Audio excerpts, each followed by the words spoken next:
guys, welcome back to Medical Coding with Blue. Today's episode is all about answering medical coding career questions.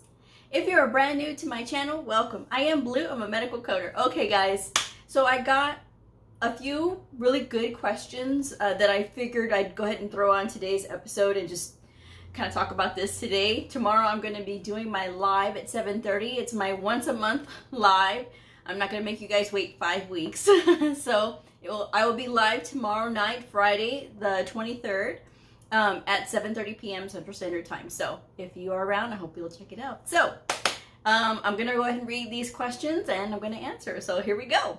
All right. So the question says, how long out of school did you get your first medical coding job?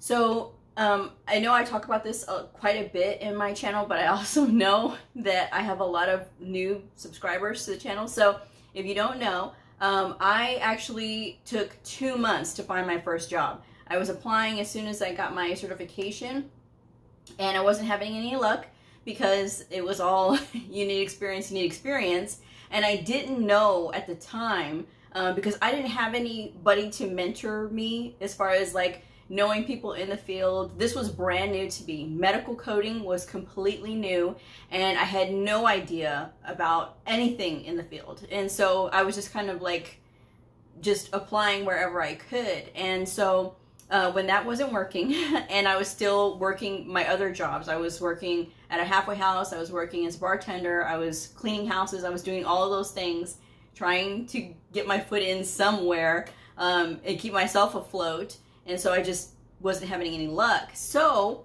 my mom suggested that I go back to the school where I got trained at and talk to the principal there and see if, you know, he had any ideas, because I was running into the same problem everybody else does, which is everybody wants experience. And this was back in 2008, okay? Just to kind of give you guys a frame of reference. So I went and he said, okay, I'm going to put you in touch with a friend of mine that owns a medical temporary agency, like for medical professions. And so he goes, go there and see if she can help you. So I said, okay. So I went over there and they said, you know, of course we are looking for medical coders. Just give us a week. We really like your resume. We think that you have a lot of skill to give some employer. So we will find something for you and give you a call in about a week. And so I'm like, I don't really believe this because, you know, I'm so over it at this point, right? Because I was like many of you, I was getting very frustrated because I didn't know, you know. And so a week later, true to form, I got a call and they were like, we have a temporary assignment that is 90 days. And it's going to be you and 2 other women, and y'all are all going to be competing for a long-term spot at this employer. I'm like, that's weird. It's like a game, but whatever. I'll still have experience, okay? I was just like, I'm just getting in somewhere. And so I got this experience there. I was working at a cancer therapy research center, so that was my first taste of medical coding. And I was using my books because they didn't have us using an encoder. We were not using the electronic medical record at all either. And this was because we were working on the backlog. So they didn't have us working on current things. We were just working on cleaning up backlog. And so they said we had to use our books, which was fine because I had just sat for my certification and it wasn't that long ago. So I knew how to use the book. I had speed in the book. And I was like, okay, you know, whatever. So we were at tables. It was me and 2 other ladies. And we were at these long, like, banquet style tables. They had us in a room. Each one of us had our own table, and we just sat there and coded all day. And so that was my first experience with that and how I found my first job. The other question is, how long did it take you to work in office before transitioning to remote? So I had been working for 5 years, okay? And I wasn't still working at the Cancer Therapy Research Center. I had 2 other jobs that I started after that because I didn't get picked for the long-term position. And it wasn't about technical skill. It was just the manager herself, you know, so it's just like whatever. But not getting that job permanently led to a lot more better opportunities, I think, in the long run, because I ended up winning because I ended up with a wonderful position in my forever home, you know, and it's so much better. But to answer the next question, how long did you work in office before transitioning to remote? I was a medical coder for 5 years before I started even thinking about working remotely. And at the time that I had started it, I was working in an office with 20 other women. We were all together and it was horrible. I wasn't working in the hospital. I did not have daily interactions with my providers. It was none of that. We were in like a ancillary building, and they just had us tucked away. And so when I started working at home, and it was for a level 1 trauma hospital, and so this means that I was coding very complex procedures, very complex encounters and things like that. But I was coding a lot of surgeries. So it was a lot of surgeries, and there were a lot of just other, like, just same-day procedures as well that I was coding for. And it was good as far as, like, it gave me a challenge. I had been coding same-day surgeries before in the hospital, and so I was familiar with, of course, how to do it, because when you are working at home, it is... I say this, and I don't think people believe me until they actually get into it themselves. And sometimes people say, well, I work remote and it's the best thing that ever happened to me. But they don't really have any other frame of reference. Sometimes they do, but a lot of times they don't.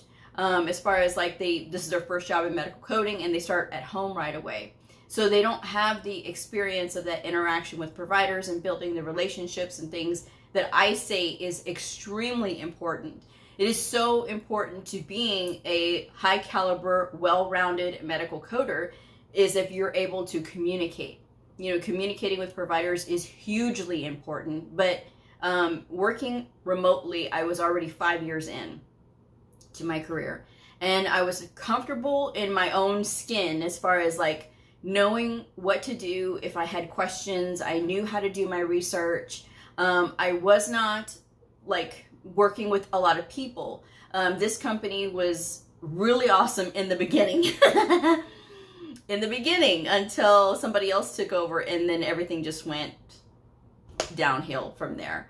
But when I first got onboarded with this company, you could work at any hours of the day that you wanted. The only thing that you had to promise was that you got all of your hours done during the week. So I'm like, oh, like they said Sunday to Saturday midnight, you had all that time to get your hours in, and you didn't have to, like, there was no like needing to be on a schedule. You could just do it whenever you felt, you know, but as long as you got done at the right time. And I think that that was so awesome. I really loved that flexibility, because it is difficult when you're coding for, you know, same-day surgeries all the time. You don't always want to start at a certain time. There's times when you just need a break, and then you need to just start at just different off times. And so I did a lot of mine but in the evening. And so the problem with that is that people who work during the day could skip over like the really hard stuff, and they weren't supposed to, but they did. And this is something that you'll find if you are ever working from a work queue situation, which if I have my way, I will never work from a work queue situation. I will only work where I am assigned to a clinic or I'm assigned to a set of providers. I will never work from a work queue situation ever again in my career, if I can absolutely help it. Only because I've seen what coders can do to each other as far as like skipping. And I'm not saying this to scare you. I'm telling you this is what happened to me. This was my experience. And so, but in you know, getting all of these really hard charts that were left at the end of the day, and getting these really complex procedures that were left at the end of the day, that made me a stronger coder, because I had to literally pick myself up by the bootstraps and be like, okay, I've got to figure this out. I've got to get this coded. Not only that, it helped me with my communication, because I had to let my supervisor know, like, hey, I spent an hour on this one chart that the person had 34 different diagnoses that couldn't all fit into where it was supposed to be. So I had to add them on in a separate note. It was so weird, but it was very complex. But this person had a lot of procedures going on. And so it was just out of control. But I faced that challenge head on. And again, it made me very strong. I was already knowledgeable and like I said, comfortable in my skin as a medical coder, but it wasn't, I knew I had a lot more to learn.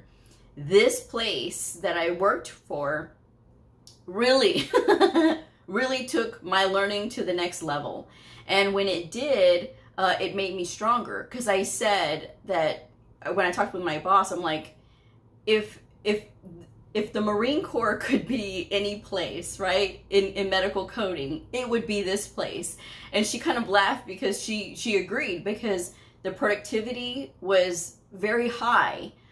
In the fact that we had to code same-day surgeries, and it's a lot of reading when you're coding same-day surgeries. It's not easy and upfront. This is not like coding encounters, although coding encounters is not a breeze either sometimes, depending on the clinic. But with surgeries, it's like you really have to know and dig and look and make sure that everything matches up and everything is supported, because you don't want to have that provider go through a denial unnecessarily, or have the patient, you know, not get their stuff coded appropriately. So you have to make sure that you're on your game. And I think having all of that experience was really what helped me. And I got that job with the CCA, okay, the Certified Coding Associate. And so it was like, okay, I've got all this knowledge that I've got to use.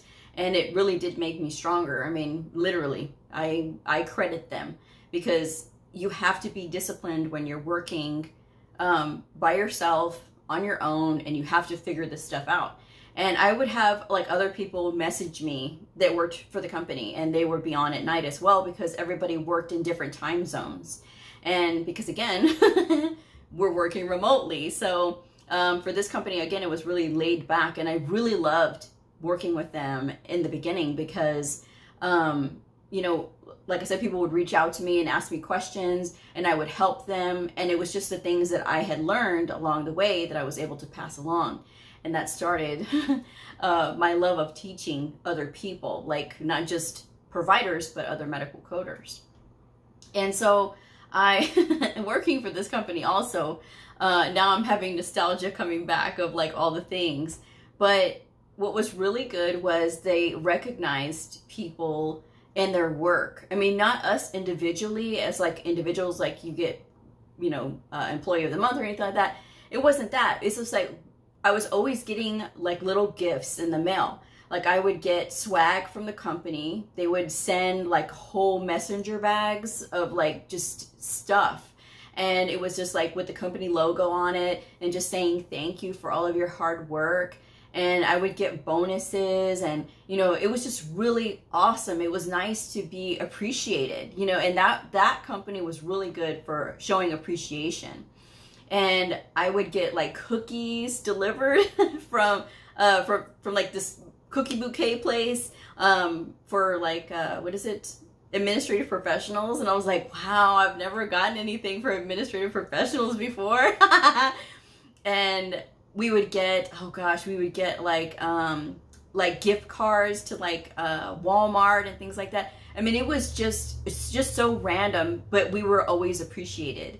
And then having like really good productivity, really good accuracy, you got even more. And so it was just so nice. And I liked it, because not only did I get that intellectual challenge that I love and that I crave, you know, it was all about like building my skill.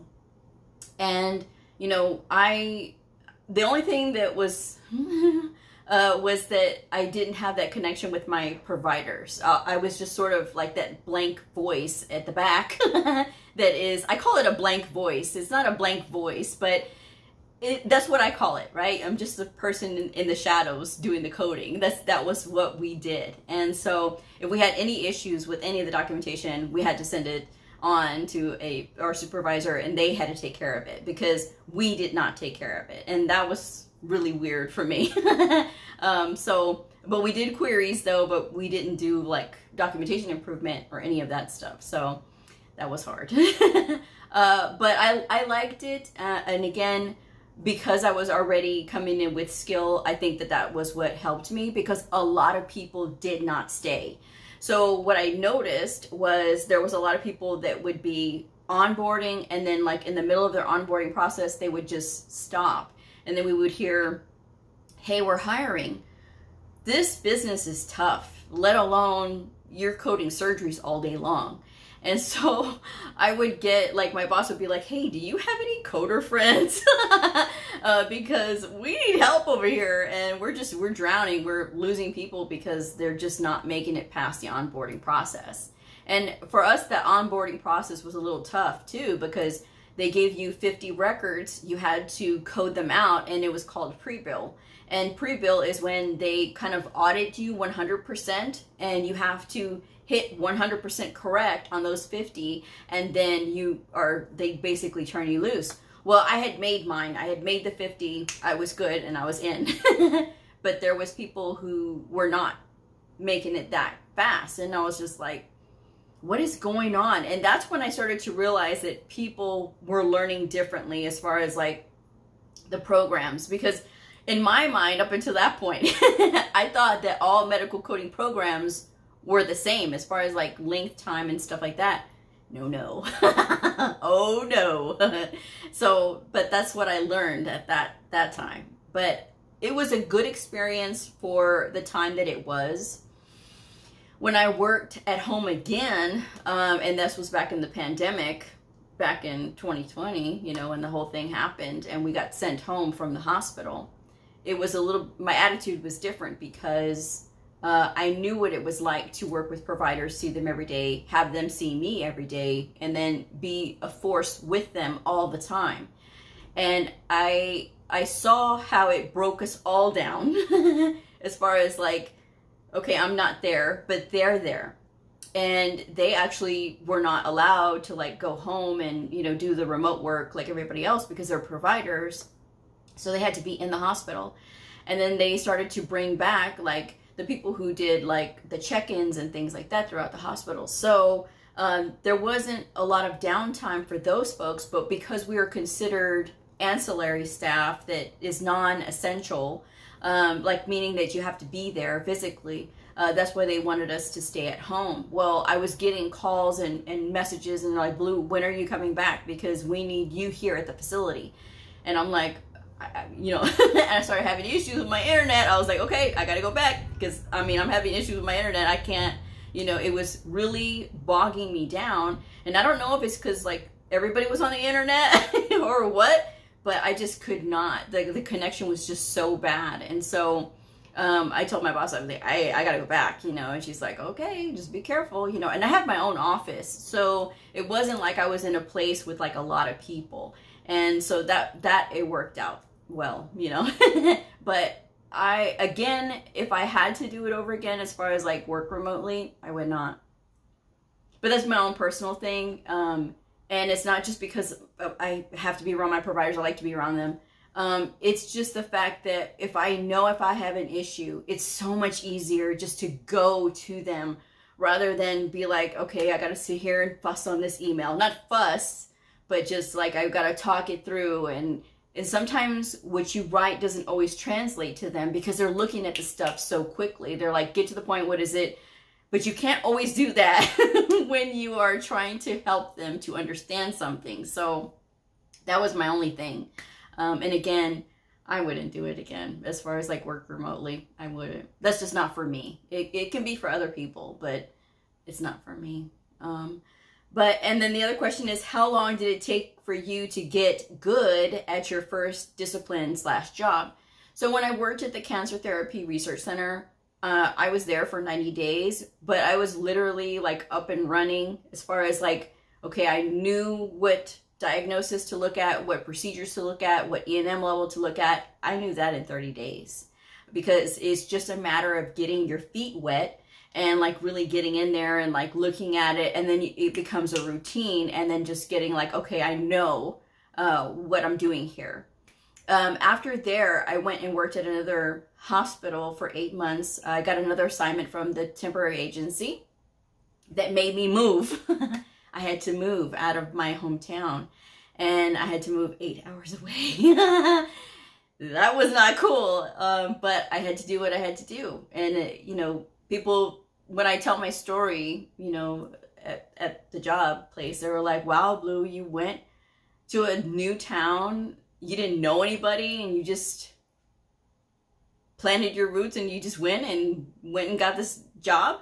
I said, well, I already had the job waiting for me, so I was okay with it, you know. So but when I got there, I went and got put in the hardest clinic they had, which was the pro fee clinic, and the professional fee services. And that didn't take me long at all to pick up either. I had a really good coach, my friend Jessica, who was my supervisor at the time. I consider her my friend now because we've known each other since Moses wore short pants, as far as I'm concerned now. But she has been very instrumental in me learning. And so I learned from her how to code for pro fee, and I picked it up quickly, you know, within a matter of a couple of weeks, 3 weeks. And I was just comfortable. And so I did that. And having that experience was what got me the position here in my forever home. And so that was how I made it.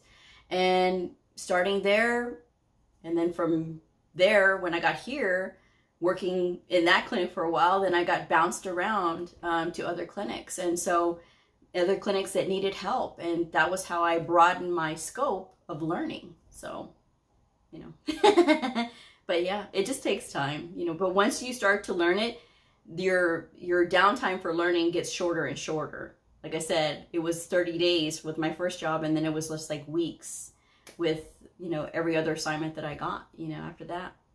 And then the last one is, if I lost my speed, what is your recommendation? How should I work on increasing it again? You practice.